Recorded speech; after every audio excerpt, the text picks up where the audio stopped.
How you doing there? Welcome back to Babylon Talmud.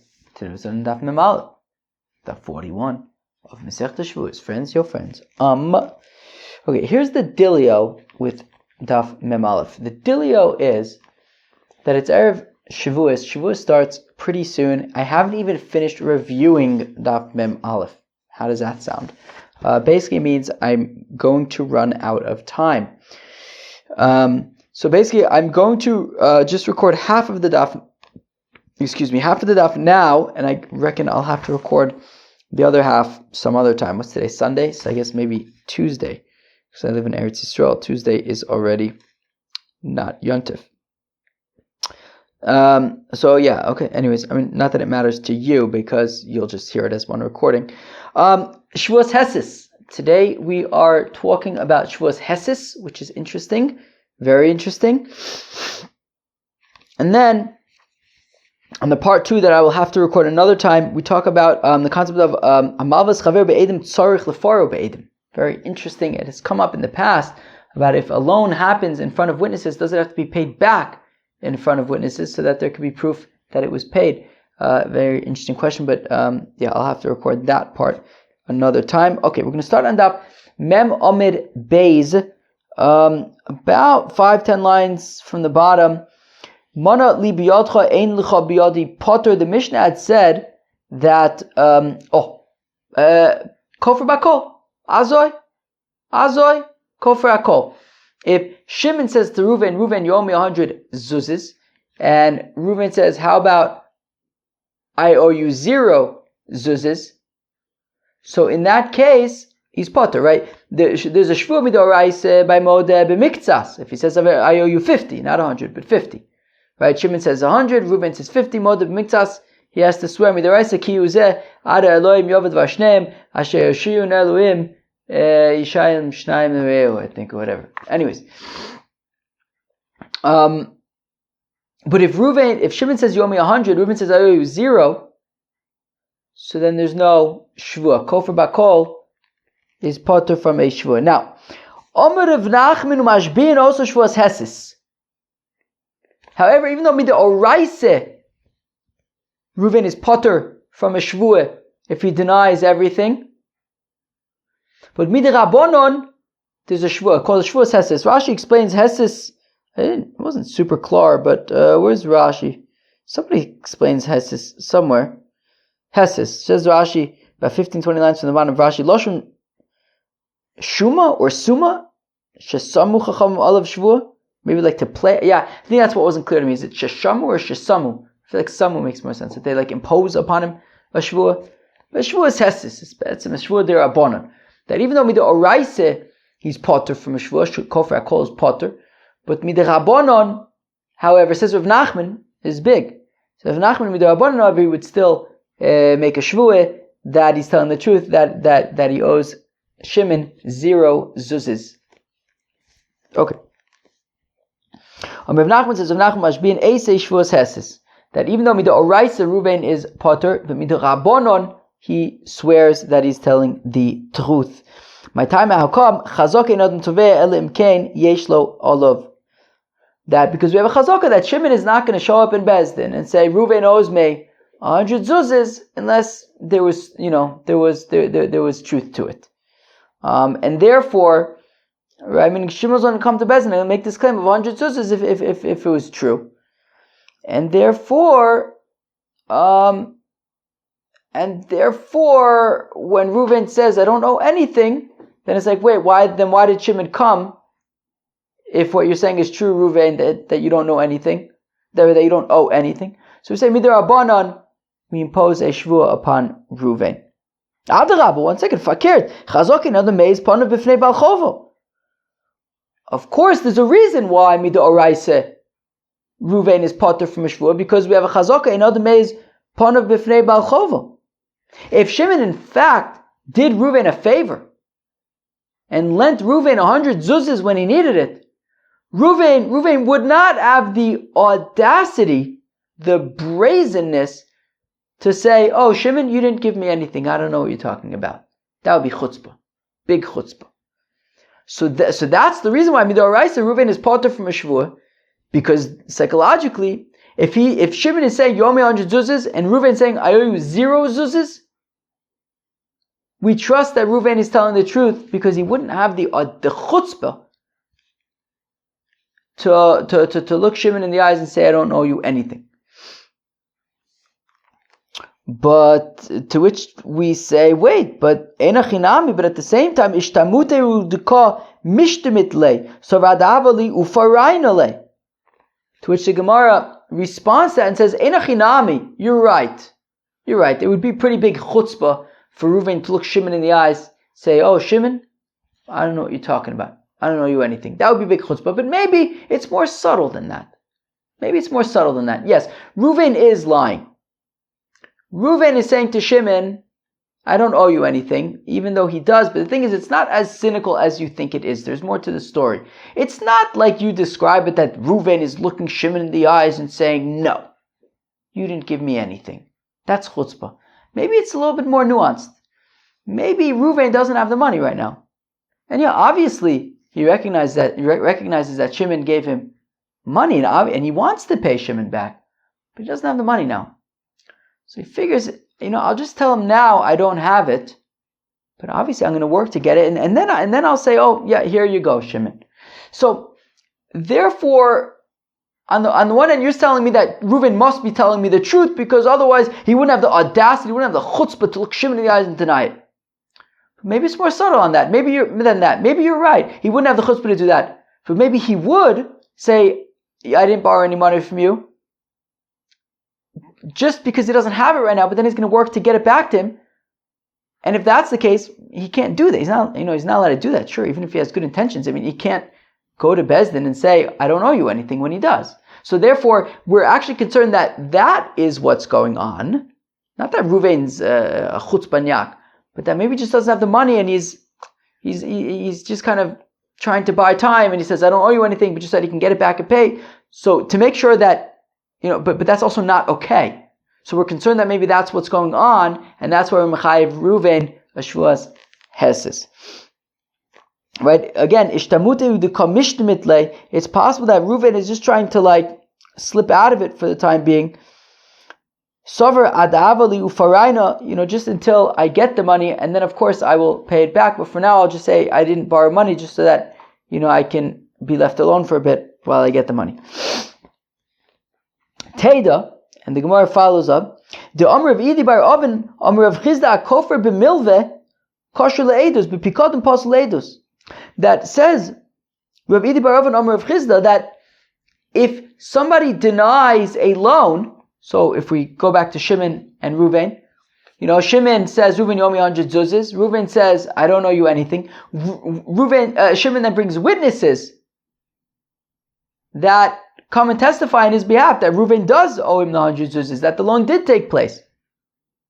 Reuven, who was just proven wrong, as long as he didn't swear, Rashi points out, if he swears, that's a different story. But if he simply went to Beis Din and denied having taken out the loan from Shimon, and then witnesses come and prove Reuven wrong, Reuven would be kosher le'edus. We wouldn't say we can't trust a person like Reuven. We wouldn't say that. Again, because it's more subtle. It's not that he's brazen and he can't be trusted by Dinei Mamonis. It's that he was just trying to buy time. That's it. So again, it is more subtle. We are concerned that he's trying to buy time, and therefore we're mechayev Shevuos heses to make sure that he really is telling the truth, not just trying to buy time. But again, the point is that he doesn't necessarily have sinister motives, which is why Ravidi Baravin says in the name of Chizah that a kofer b'milveh kosher le'edus, that a person who was found to be lying about a loan is in denying a loan is actually still kosher le'edus because he may have just been trying to buy time, but he did intend to pay it back. B'pikadon pas le'edus. But if Shimon says, "Hey, Reuven, I left a book at your house. Can you give me back the book?" And Reuven says, "I don't know what you're talking about," and the book is on his bookshelf, so why doesn't he just give it back? In that case, we can't trust. In that case, Reuven is not trustworthy. Rashi points out that it would have to be, we have to know that he has it, not that it got lost or anything like that. But anyways. Fine. Rav Chaviva Masni Aseifa. So Rav Chaviva Take teaches this teaching of Rav Nachman, right? Umashbin also Shevuos heses, So Rav Chaviva says it's talking about the Seifa. What does the Seifa say? Mana li biyodcha. Shimon says to Ruvain, Yomi 100 zuzes. Omar lo, Ruvain says, Hein. He says, yep, I do. L'machar Amar lo tneuli. The next day Shimon says to Ruvain, okay, can you please pay me back the 100 zuzes? Nisativ l'cha. Ruvain says, I paid you. Potter. So we say Ruvain is Potter. He says he paid him back. Okay, he's Potter. Amar Rav Nachman, says Rav Nachman, umashbiin also Shevuos Hesed, but says Rav Nachman, but we do make him swear that he's telling the truth.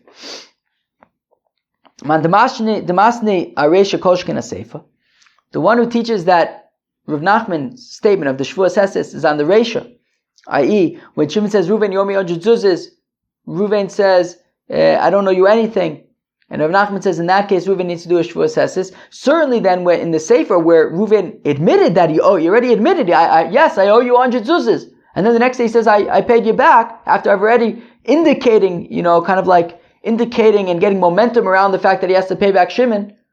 Well then, certainly then, meaning the Mandamar who says that even when Ruvain never admitted anything, he has to do a Shevuos Hesed. Certainly then, when he already admitted that yes, I owe you the money, he would have to do a Shevuos Hesed there. But Uman Damasti La Seifa, but Rav Chaviva, who says that it's talking about the Seifa, he would say, Hacha hu deika dwar d'mamoina, havalasim deika dwar d'mamona lo. That in the Seifa, where he already admitted, yes, I owe you the money, and then he says, I paid you back, that's where you would need a Shevuos Hesed. But if he totally denied it, then you would say, and there's no momentum, there's no indication that he owes the money, and we could say, Ein Adam is part of, etc. So in that case, Rav Chaviva would argue that you wouldn't have a Shevuos Hesed. Wow, my throat is getting dry. Mamish, it's the end of the day. She's trying to cram in everything before Yontif. Woo. Okay. Here we go. Wow. Let me take a drink, Epis, 1 second. Okay. I'm back. I hope you enjoyed your break. Alright.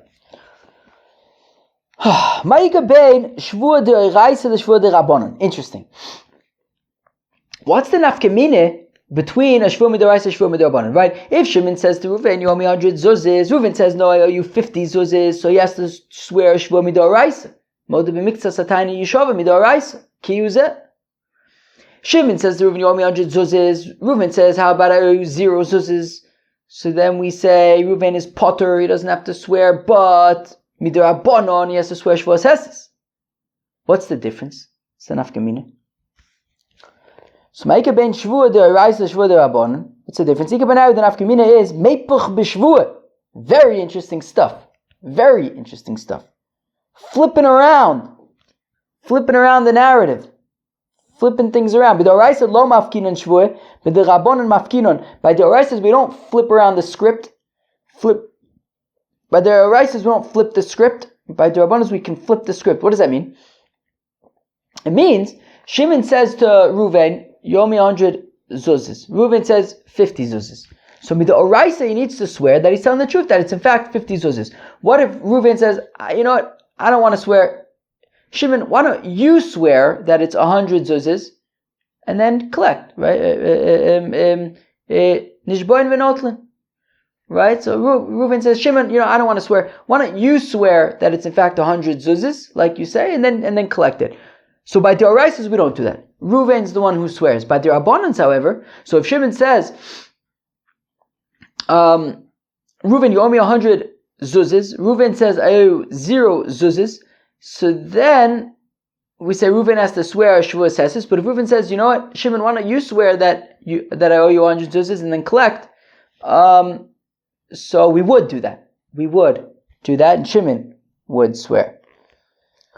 Now, what if Shimon says, I don't want to swear, I want Ruvain to swear? Does it go back to Ruvain? Maybe, I don't really know. Gemara doesn't really talk about that. What about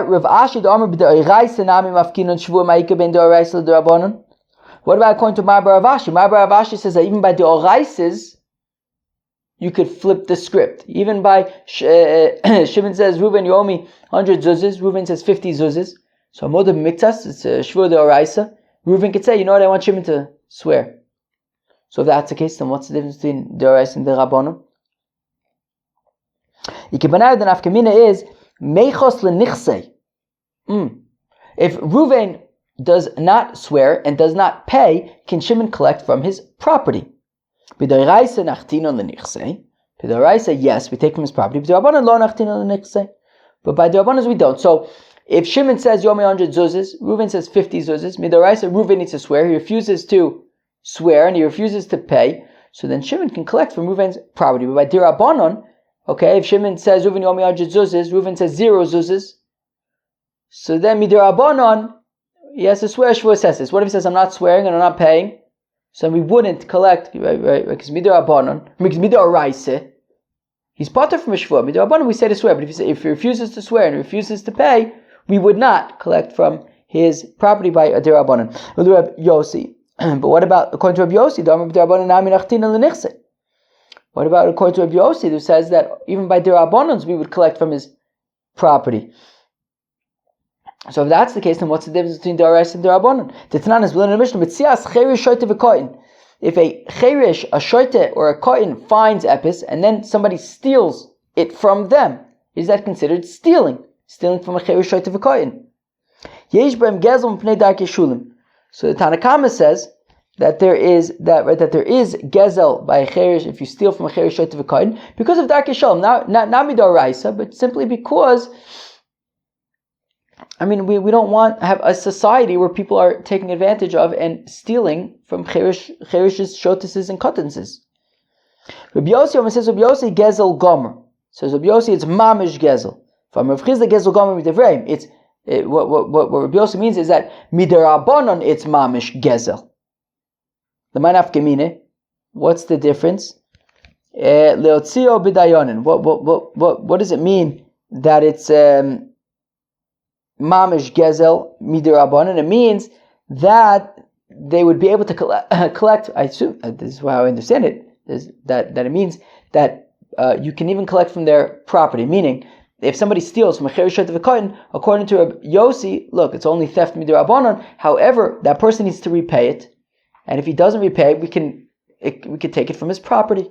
So we see that according to Rabbi Yossi, even by dirabanans, we can go to the property. So that means that, therefore, whether Reuven refuses a Shevuos Heses or a Shvuah D'Oraisa and refuses to pay, according to Rabbi Yossi, we could collect from his property. So then, what is the difference between Shvuah D'Oraisa and Shvuah D'Orabanan? Ma'ika ben D'Oraisa D'Orabanan. So what's the difference between D'Oraisa D'Orabanan according to Rabbi Yossi? Ika ben Ayu, the nafkamina is shekenegdo choshod ala Shvuah. The nafkamina is when Reuven is not trusted to swear. Maybe he's a thief. So he's not trusted to swear that he's telling the truth. So if that's the case, midoraisa sheknegdo chasur ala shvua apkinon le shvua v'samua idoch. So if it's deoraisa, so that's a scenario of nishbain v'notlin. But that's one of the scenarios of Shimon swears, right? When Reuven is not trusted to swear, so then Shimon swears and collects nishbain v'notlin. So by deoraisas, Shimon says Reuven yomi 100 zuzes, Reuven says 50 zuzes. So the Raisa Reuven needs to swear. He's not trustworthy. So Shimon swears and collects 100 zuzes. However, if we're talking about Shevuos Heses, where Reuven says 0 zuzes, and we say that midirabanan Reuven needs to swear, then the thing is, if the whole construct of Shevuos Heses is midirabanan to begin with, and the concept of Nishbain v'notlin of saying, okay, if Reuven is not trustworthy, then Shimon will swear. That's midirabanan as well. So we're not going to apply the dirabanan of Shimon's swear of Nishbain v'notlin upon the dirabanan of Shevuos Heses. So then Shimon would not swear, and he also would be unable to collect, I believe. Right? And Shimon would lose out, right? Meaning, if Shimon says, Reuven, you owe me 100 zuzes, and Reuven says, I owe you 0 zuzes, so Mida Oraisa, we believe him, right? Ein Adam Me'ez Panav. Therefore, we believe him. Mida Rabbanan, we say Reuven should swear. What if Reuven's not trustworthy? We're not going to then, by the Rabbanan, say, okay, fine, so then Shimon should swear. No. Simply, the Shevuah is cancelled, and Shimon loses out. He's unable to collect if Reuven completely denies it. Right, but when it comes to Shevuos D'Rabbanan, Takanta, it's a Takana, right? Shevuos is B'chlal is Takana D'Rabbanan, V'Takanta L'Takanta, and the Takana of Shmua, of Shimon, Nishbayin V'Notlin, is a D'Rabbanan Takana, so a Takanta, for already what's a Takanta of Shevuos is, Law of Dinan, we won't do, and that's the difference between Shvuah Midoraisa and Shvuah Midorabanan. Shvuah Midoraisa, by where Reuven is not trustworthy, Shimon would swear, but that's by Doraisa. D'Rabbanan, Shimon would not swear, and he would simply be unable to collect. U'l'Rabbanan depligi ole de Rabbi Yossi. Now, back to the question of the Cheres Shai Tivakain. Somebody steals from a Cheres Shai Tivakain. Rabbi Yossi says, well, if he refuses to pay it back, so we'll take from his property. According to the rabbis who say that we don't collect from his property, that they say that by these din d'Rabbanan, such as gezel of a Cheres Shai Tivakain, so we can't collect from the thief's property. So what do we do to ensure that the Cheres Shai Tivakain is paid back? If we can't take from the thief's property, so how do we ensure that the thief returns it and pays it back? Mishamtinun. We excommunicate him. We excommunicate the thief. And the thief will be excommunicated from society so long as he doesn't pay it back. For he will be excommunicated for the rest of his life until he pays it back. But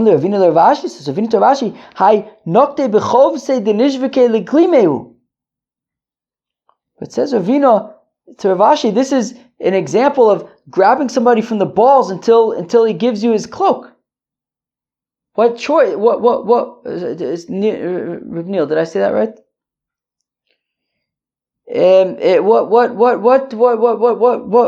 What are the choices you're giving him? Kilu. Rabbi Yossi says, well, if he's unwilling to pay, we just go and collect from his property. We suggested that according to the rabbis, what do we excommunicate him? I mean, isn't that basically the same exact thing? You're essentially saying, okay, you're excommunicated for the rest of your life until you pay him back. You're basically forcing him to pay it. Right? Like the Gemara says so eloquently, it's like you're grabbing somebody from his balls until he gives you his cloak. Elamai of Dinan lay. So then, okay, if you can't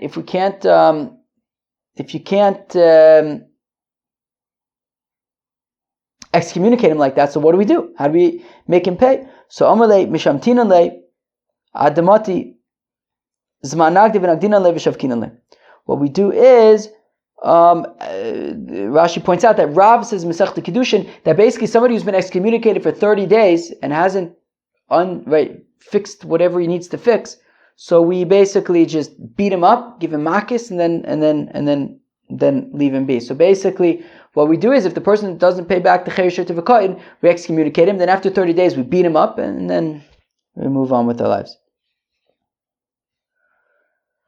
Omer Rav Papa, where are we? Do I need to? Okay, let me switch the video 1 second. Omer Rav Papa says, Rav Papa, this is taka very, very interesting stuff. There's going to be a lot of really interesting stuff coming up. Again, I'm going to have to stop in a few minutes, but I'll have to pick up on Tuesday or whatever from where I left off. But this is like really interesting stuff.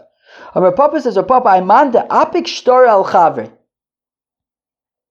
Shimon produces a shtar that Reuven owes him 100 zuzes. So what do you say? What will you say?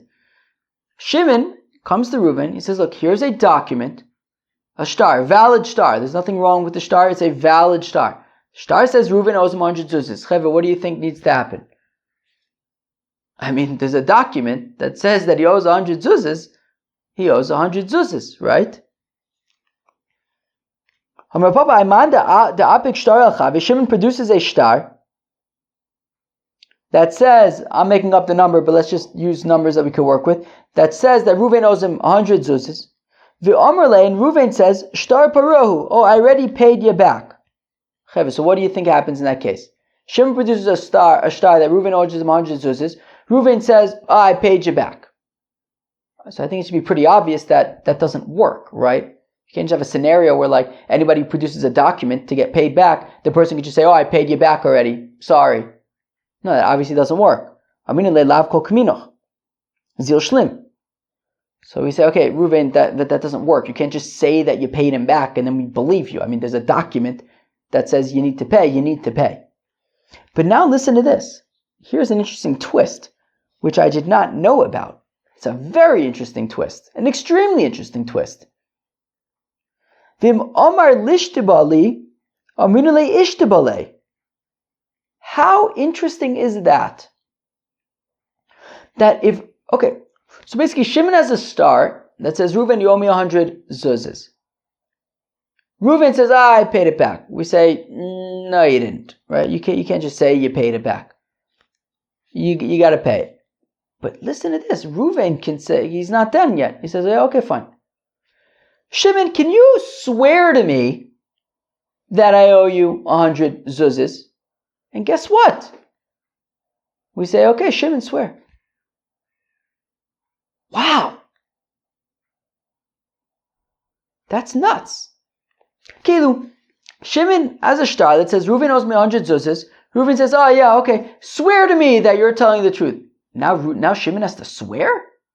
I mean, swear. We learned the other day about what swearing is like. The whole world shook when God said, Lo tisa Shem. We do everything that we can to try to convince somebody not to swear. Swear is a scary thing. Hold the Sefer Torah, Shem Hashem. A guy wants to get paid back, and now he needs to swear in order to get paid back. Sounds like Mamash Apella. Although I wonder if Shimon could say, you know what, Reuven, why don't you swear that you're telling the truth, and then maybe Reuven would have to swear. That could be. But the Gemara doesn't say that right now. But wow, sounds like a big chiddush. So now, frak the Gemara. So Rav Achaber the Rav Ashi. So Rav Achaber the Rav asked an interesting question to Rav Ashi. Uma ben zeh lefogem shtaro. What's the difference between this and pogem shtaro? Wait 1 second. Okay. Yeah. Right. Exactly. Yeah. Anyways, fine. 1 second. Yeah. Okay, whatever. Anyways. So here's an interesting question. So in Masechta Ksubis is a concept of pogem es shtaro. What does that mean? So in this case, it's talking about a husband and a wife. And what shtar are we talking about in this case? What time is it? Okay, I still have 20 minutes until candle lighting. This should not take 20 minutes. This should probably take about 5-10 minutes. This is a scenario pogem shtaro. In Masechta Ksubas, what shtar are we talking about? A ksuba. So we're going to swap Shimon and Reuven for Sarah and Reuven.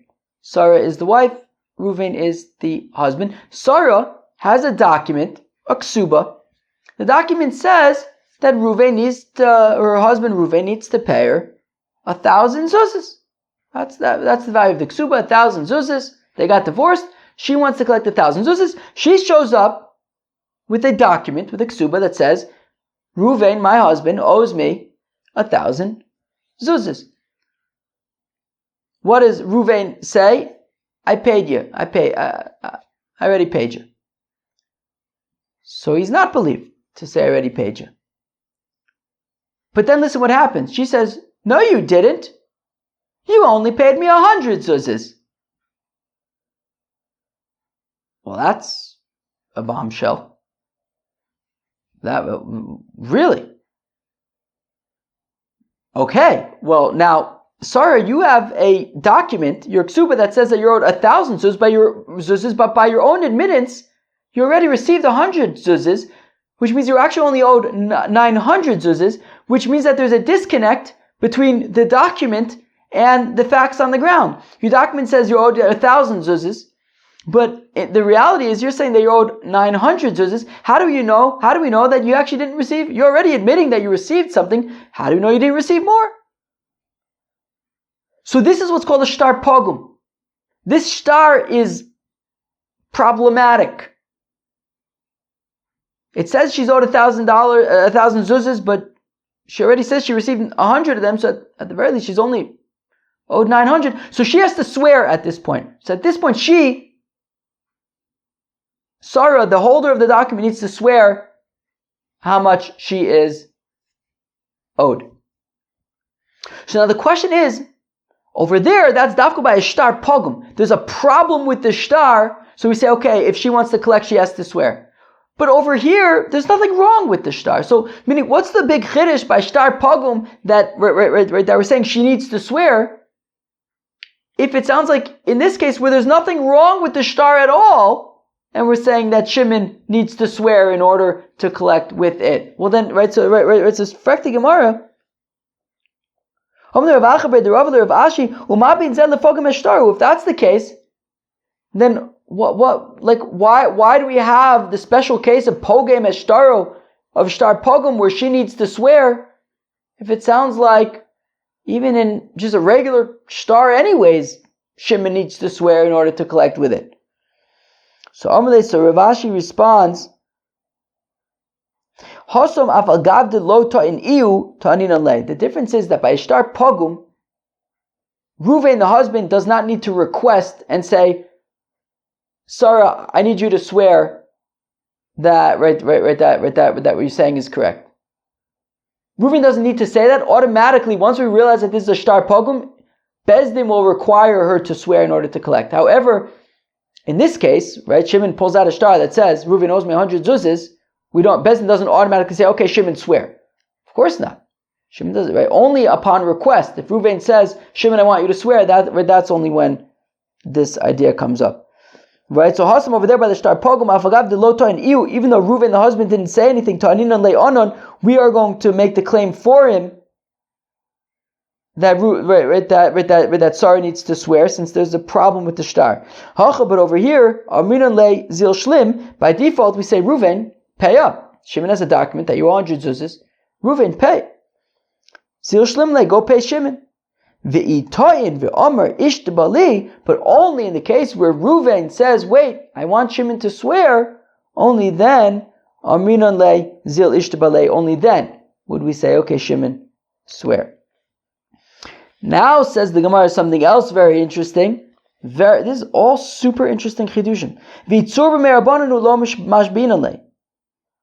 If Shimon is a Talmud Chacham, then he doesn't swear. Right? So Reuven says, Shimon, I want you to swear. If Shimon is a Talmud Chacham, he doesn't swear. So what? So can Talmidei Chachamim just basically steal people's clothes, steal from people? Because if you're a Talmud Chacham, you come up with a shtar that says you're owed money. Reuven says, I paid it back. Swear to me that you're telling the truth. And Shimon doesn't have to swear because he's a Talmud Chacham. So no, the hefech. No, means that because we don't want Talmidei Chacham to swear, we simply avoid judging these cases for Talmidei Chachamim, which means that if Shimon is a Talmud Chacham, we won't judge his case and he won't be able to swear and he won't be able to collect his money, which is crazy.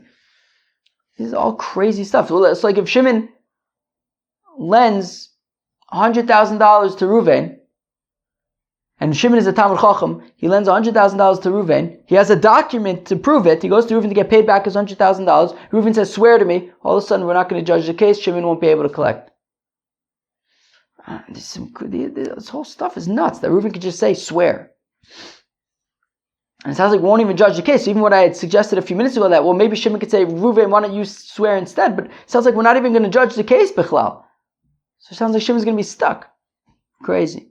Anyways, Mamish Yontif is starting in 10 minutes or so. So I need to pause it here. Wow, I didn't even manage to get in both dafs. Woo, sheesh. Alright. Alright, I guess I will pick this up probably on Tuesday. Alrighty. It is now Tuesday morning, post Shevuos. Let me tell you, Epis. I'm now a few pages ahead. I got to the end of the parak. Let me tell you, Epis.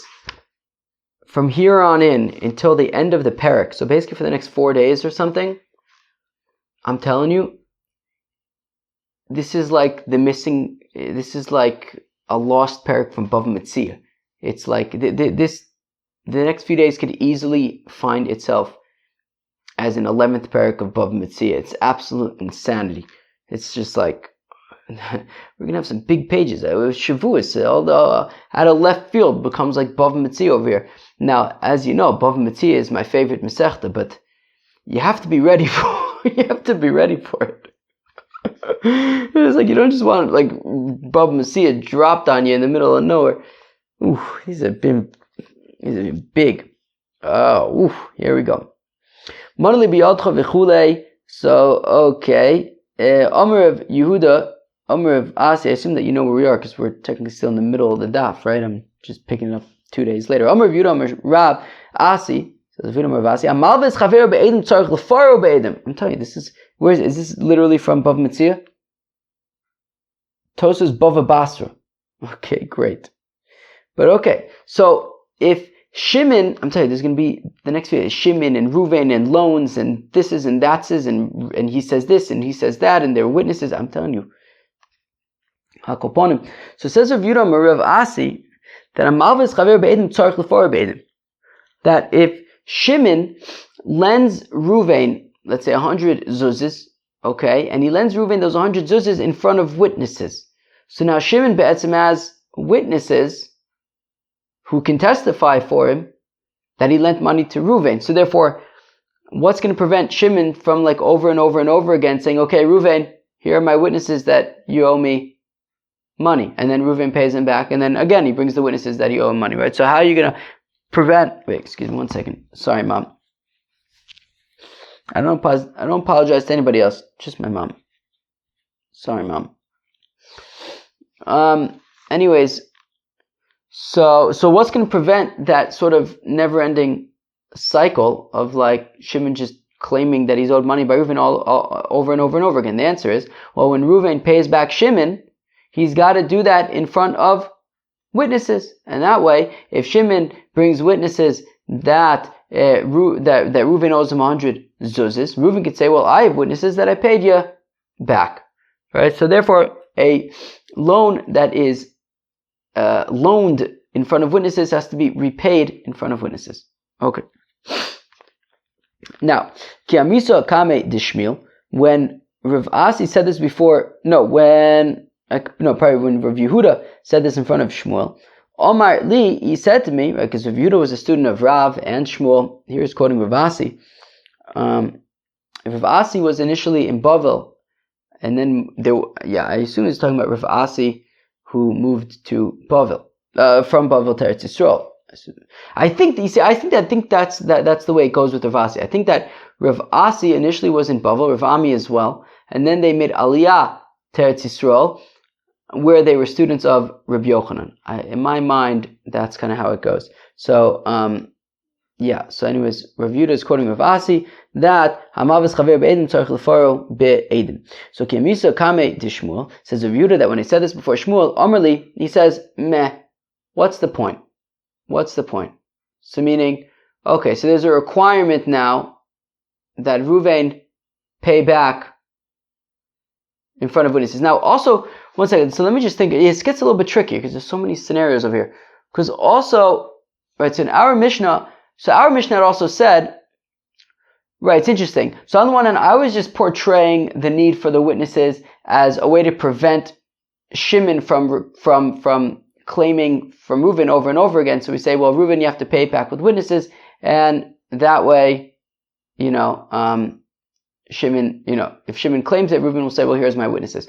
But there's another angle to this, which I think is actually what we're focusing on now, which is that our Mishnah had said, and it's very interesting, the Rashis, remember when we learned the Mishnah, what was it, 2 days ago already, 3 days ago? I don't know what's what anymore, 3 days ago? So there was very little Mishnah, Rashi in the Mishnah. So actually, the missing Rashis are on Daf Mem Beis Amud Aleph, which is kind of weird. There's like a whole bunch of Rashis missing from the Mishnah on Lamed Ches Mem Beis, all of a sudden show up on Daf Mem Beis Amud Aleph. Anyways, so the Mishnah had a scenario where Shimon says in front of Ruvain, and this is going to come up now actually. Shimon says to Ruvain, Reuven, you owe me 100 zuzes. Now, this happens in front of witnesses, right? So in front of Levi and Yehuda, Shimon says to Reuven, you owe me 100 zuzes. And Reuven says, yeah, I do. Now the next day, Shimon says to Reuven, okay, can you pay me those 100 zuzes? He said, oh, I did already. I already paid you. So we're saying that, hey, Reuven needs to pay that loan back to Shimon in front of witnesses so that they can confirm that Reuven's telling the truth and that he did in fact pay back Shimon. So now, we saw in our Mishnah that if Reuven simply says to Shimon, I already paid you back, so then he's be'etzem believed. So now Rav Yehuda is saying in the name of Rav Asi that, well, to prevent that, we require that Reuven pay back Shimon in front of witnesses, and therefore if he really did pay back Shimon in front of witnesses, so then he will have the witnesses to, meaning if he really did pay back Shimon, so he'll have the witnesses to be able to corroborate his narrative. Okay. So now, Amar of Yehuda, Amar of Asi, Amavas Chaver Be'edim, as I said, it gets very tricky, right? I'm telling you, tomorrow there's going to be a million of these scenarios. It's very tricky, just like the details and who's paying what and what witnesses there are for what. This is like real, like Bav Metzia stuff. So if Shimon lends money to Reuven in front of witnesses, so Reuven must pay back Shimon in front of witnesses. It's a requirement on Reuven that just like Shimon lent him in front of witnesses, Reuven must pay back Shimon in front of witnesses. So now, Shmuel, now says Rav Yehuda, when I said this in front of Shmuel, normally he says, meh, what, how's that going to help? Normally he said to me, what,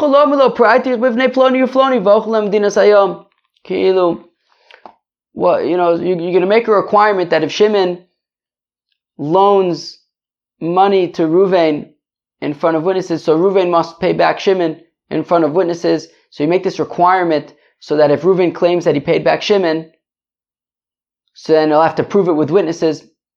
What does that help? Because great, so you have this requirement. So you know what Reuven's going to say? He's going to say, yeah, I paid back Shimon in front of witnesses. Okay, where are the witnesses? They're on vacation. And now what? So Kiyamisa coming to Shmuel, when he said this in front of Shmuel, Amalei says to me, what's the point of requiring, what does it really accomplish to require Reuven to have to pay back Shimon in front of witnesses? Because he can always just say, right, Shimon comes and says, pay me back. Reuven says, oh, I already paid you back. Well, where are your witnesses? I paid you back in front of witnesses. They're on vacation someplace, some exotic locale far away. So now we learn in our Mishnah. Shimon says to Reuven in front of witnesses.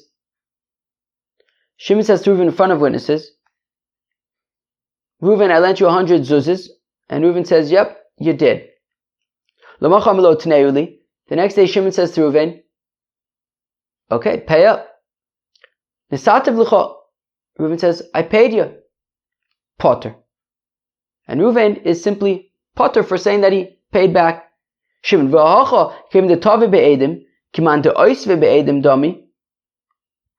Now, in this case, so we learned in the first Mishnah, Masechta Sanhedrin, if you remember, right? Hodos ve'alva b'shlosha. Right? Dini manos b'shlosha, hodos ve'alvos b'shlosha. What's hodos and what's alvos? So, Eidei Hoda'a would be that you have witnesses who say,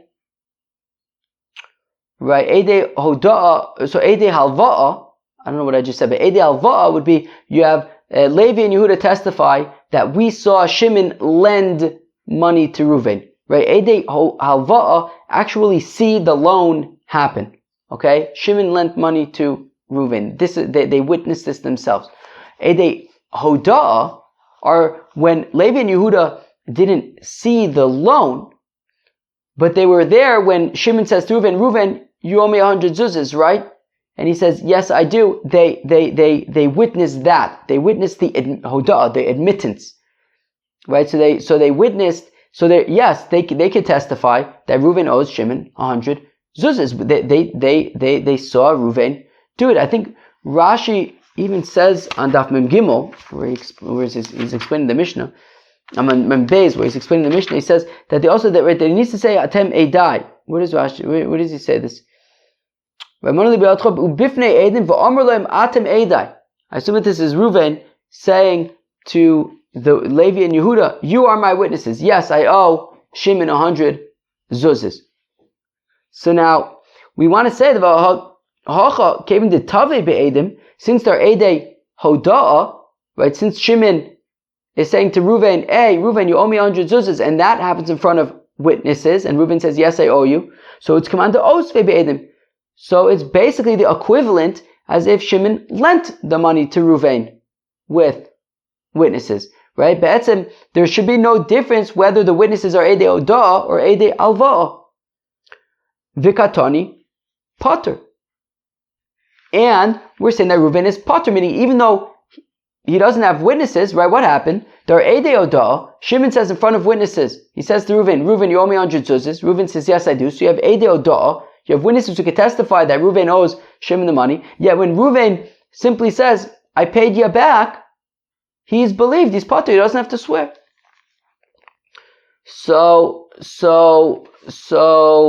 now Rav Yehuda Amar of Asi had said that Amalves Chaveru Be'edim Tzarich Lefaru Be'edim, Reuven would have to pay back in front of witnesses. Yet over here in our Mishnah, we don't seem to be requiring Reuven to pay back Shimon in front of witnesses, even though they're Eidei Hoda'ah. We want to assume that Eidei Hoda'ah are the equivalent of Eidei Alva'ah, i.e. it's as if the loan happened in front of witnesses, and we're not requiring Reuven to pay it back with witnesses.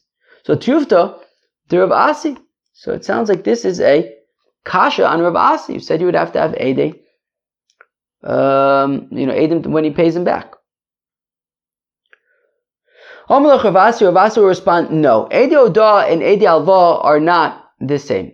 Because when they're Eidei Alva'ah, when there are witnesses there, when the loan takes place, Eidei Alva'ah, right? When Levi and Yehuda witness the loan, milichatchila, from the start, Shimon lending money to Reuven, they witness that. So the fact that Shimon felt it important to have Levi and Yehuda there from the very beginning, from when he gives the money to Reuven, means that there's a lack of trust there on Reuven, meaning lack of trust on to some extent. He wants to make sure, whether it's literally he doesn't trust Reuven or just he wants to be sure from the beginning that things are done properly with witnesses, whatever it is. So from the get-go, he's being makpid and not leaving anything up to sort of goodwill or trust, and he's being makpid from milichatchila to have witnesses. So then just like at the time of the loan, he's makpid to have witnesses. So that's where Rav Asi would say that also to the repayment needs to have witnesses as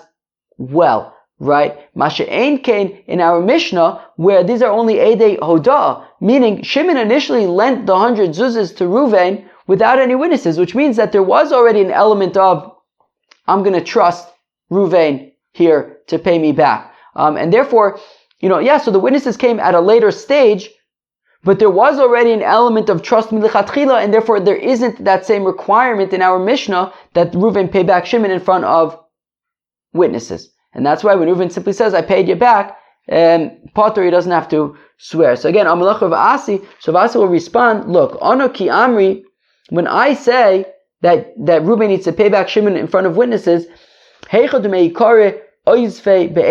where that's where the loan took place with witnesses, right? As Rav Asi says, Hamalves chaveru be'edim. Somebody who lends the money in front of witnesses, well then that loan needs to be repaid in front of witnesses. That already milichatchila, he wasn't simply just going to trust Reuven, and therefore the payback needs to be in front of witnesses as well. But in the Mishnah, it's talking about a scenario where Shimon already trusted Reuven milichatchila, right? He loaned him 100 zuzas without any witnesses. So therefore it could be paid back without witnesses as well. Wow, I'll tell you, it just took 15 minutes to do 5 lines? The next few days is going to be slow. Okay. Weiter. Rav Yosef Masniochi. Rav Yosef teaches like this. Amar Rav Yehuda, Amar Rav Asi. Hamal ve'eschavir be'edim eino tzarich l'far be'edim. Rav Yosef says that says Rav Yehuda, Amar Rav Asi, that somebody who, Shimon lends 100 zuzas to Ruvain be'edim with witnesses. Okay, so Shimon lends the money to Ruvain in front of witnesses. Eino tzarich l'far be'edim. Ruvain does not need to pay back the loan with witnesses. V'im Omar al tifra'eni ela be'edim tzarich l'far be'edim. However, if Shimon, okay, but if Shimon says to Ruvain, look, Ruvain, I'm lending you money in front of witnesses. I want you to pay me back in front of witnesses. Well then, in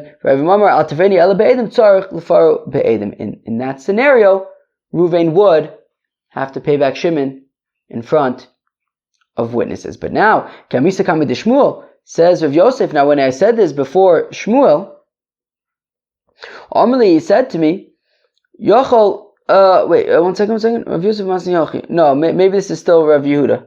I'm going to start again. Rav Yosef Masni Yochi. Rav Yehuda, Amar Rav Asi, Amavis Chaver Be'edim, Eino Tzarech L'far Be'edim, Vim Amar, Adaveni Ela Be'edim, Tzarech L'far Be'edim, Kamisa. I think this is all continuing of what Rav Yosef was teaching, that Rav Yehuda said the name of Rav Asi. And then, excuse me, I gotta rub my nose again. Oh gosh. I was like the post Shevuos nose rub. Okay. Sorry, Mom. Okay, so now Kiamisa Kame de Shmuel. So now says Rav Yehuda, when I said this before Shmuel, Amrli, he said to me, what is the point of requiring those witnesses? Right? Meaning, even if Shimon says to Ruvain, pay me back in front of witnesses, what's the point? Yocholo Milo, Ruvain can always just say, Praiticha bifnei ploni ufloni, I paid you back in front of so and so and so and so. And they are on vacation in an exotic place far away. Sorry.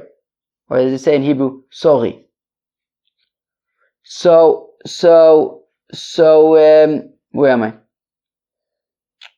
Okay. So, therefore, Shmuel says, what is the point? Okay. Now, where am I? Okay. Tanan, however, we learn in our Mishnah, Mana li biyadcha amlohein. Wait, excuse me, one second. Okay. So we had learned in our Mishnah, Mana li biyadcha amlohein. Right, Shimon says in front of witnesses, he says to Reuven, Yomi 100 zuzes. Reuven says, I do. Amrlo, ataneu li ela b'fnei edim. And Shimon says, okay, thanks for admitting. I want you to pay the money back to me in front of witnesses. L'mocher amalo tneuli.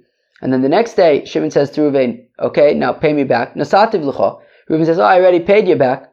Chayav, Reuven is chayav, mipnei, shetzarech litin lo be'edim. Because the deal was that he had to pay them back. He had to pay the money back in front of witnesses. Tuv to the Shmuel. This is a kasha on Shmuel. Right, Shmuel is basically making light of this whole witness requirement because he says it's pointless. Because even if you require witnesses, you could just say, okay, I was in front of witnesses, but they're on vacation. So Shmuel makes light of the witness requirement for payback. The thing is, our Mishnah seems to be taking it seriously, right? Our Mishnah says that if Shimon says to Reuven, I want you to pay me back in front of witnesses, he has to pay him back in front of witnesses. He can't just say, well, they're on vacation. So Shmuel will respond, Tanoi, it's take a machloikes tanoim about, can he simply say,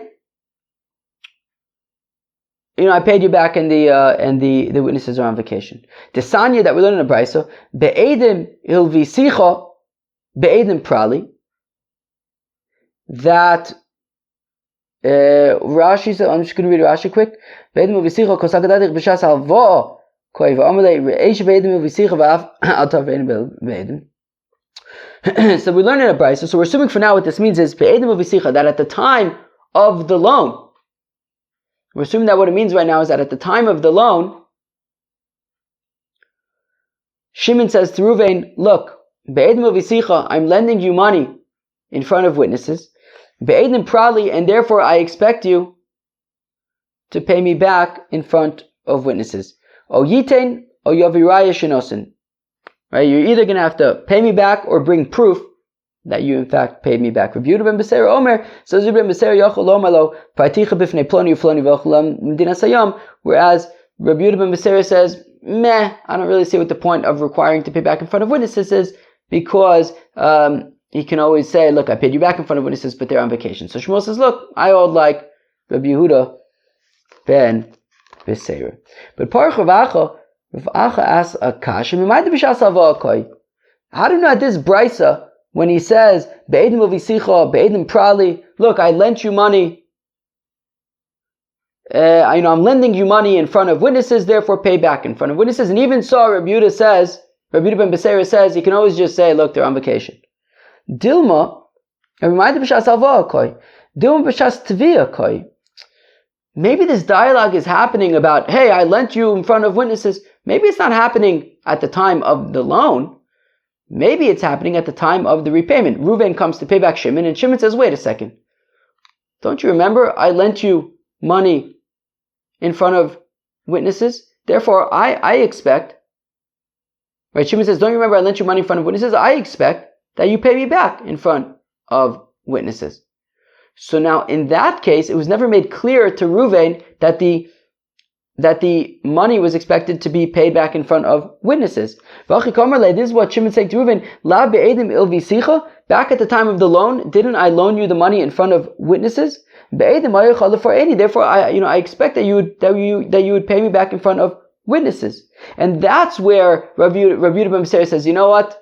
Reuven did not know that he was going to have to pay back Shimon in front of witnesses. All of a sudden Shimon's saying, wait, I loaned you in front of witnesses, I want to be paid back in front of witnesses. Maybe that's where Rabbi Yehuda ben Beseira says that, you know what, he could say, look, I paid you back in front of witnesses, but they're on vacation. But maybe if this was made clear at the time of the loan, right, that if at the time of the loan, Shimon says, and by the way, Reuven, notice that I'm loaning you the money in front of witnesses, I expect that it be paid back in front of witnesses. Maybe in that case, Rabbi Yehuda ben Beseira would require that the money be paid back in front of witnesses, and they can't just say that they went on vacation, and therefore it's not clear that Shmuel can just say that I hold like Rabbi Yehuda ben Beseira. Let's see. I think I have like 5 minutes left before the video is going to run out. But I think I might be able to do this in 5 minutes. Amar Rav Papi, says Rav Papi Mishmei de Rava.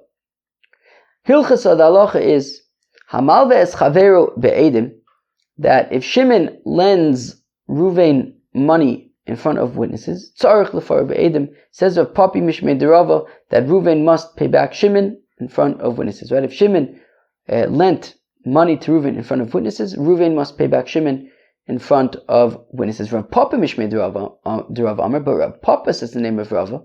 Hamal ve'es chaveru be'edim, if Shimon lends money to Reuven in front of witnesses, ein tzarich l'faro be'edim. Reuven does not need to pay back Shimon in front of witnesses, right? Even though the loan was in front of witnesses, Reuven does not need to pay him back in front of witnesses. V'im Amar al tifreini ela be'edim, but if Shimon says that I expect you to pay me back in front of witnesses, tzarich l'far be'edim, then he has to pay him back in front of witnesses.